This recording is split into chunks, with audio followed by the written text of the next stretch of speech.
আজকে সকালটা ছিল অনেকটাই শান্ত, তবে একটু ব্যস্তও ছিল। হ্যালো, আমি তুহি ফ্রম তুহিজ ব্লগ। পাউরুটি আর জেলি দিয়ে নাস্তা করার পর আম্মু জানালেন পাড়ায় বেলপুরিওয়ালা এসেছে। বেলপুরি শুনলেই আমি আর থাকতে পারি না, তাই বাসার সবার জন্য বেলপুরি নিয়ে এলাম। লাইবা সকালে নাস্তা খেয়ে মজা করে খেলা করতে শুরু করেছিল। তার ছোট ছোট হাসি আর দুর্দান্ত আচরণ ছিল সকালের অন্যতম আনন্দ। এসব করতে করতে আমার মোবাইলে কল আসে আন্টির, এবং আন্টি জানায় যে আন্টি বাসায় আসছে। তারপর আর কি, আয়োজন শুরু।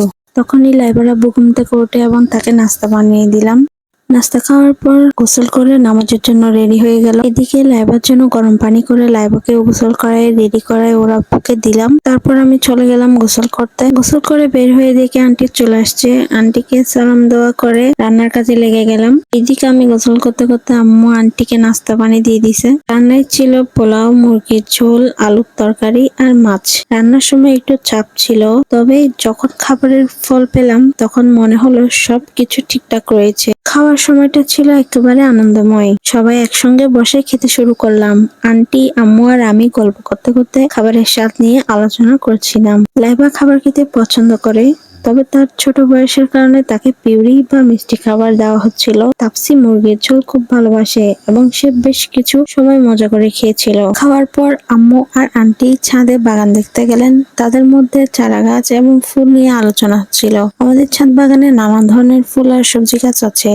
লাইবা ও তাপসি ছাদে গিয়ে সময় কাটালো এবং ফুলের গন্ধ নিয়ে বেশ খুশি হয়েছিল। জিনিসপত্র সব গুছিয়ে আমি একটা ঘুম দিলাম। থেকে উঠে দেখি আম্মু চা আর বিকেলের নাস্তা রেডি করে ফেলছেন। আমরা সবাই একসঙ্গে বসে চা খেতে খেতে নানান গল্প করছিলাম। আজকের দিনটা ছিল ব্যস্ত, তবে পুরো দিনটি ছিল প্রাণবন্ত ও আনন্দে ভরা। আজকের দিনটির সবচেয়ে বড় শিক্ষা ছিল ছোট ছোট মুহূর্তগুলোই আসলে জীবনের সবচেয়ে বড় আনন্দ। বিশেষ করে যখন আপনি আপনার পরিবারের সদস্যদের সঙ্গে মজা করে সময় কাটান, তা জীবনের সবচেয়ে মূল্যবান সময় হয়ে থাকে। দিন শেষে যখন আমরা সবাই বাসায় ফিরে আসলাম, মনে হলো এই মুহূর্তগুলো সত্যি মূল্যবান। লাইবা এবং তাফসি এক অপরের সঙ্গে সময় কাটিয়ে আনন্দ পাচ্ছিল।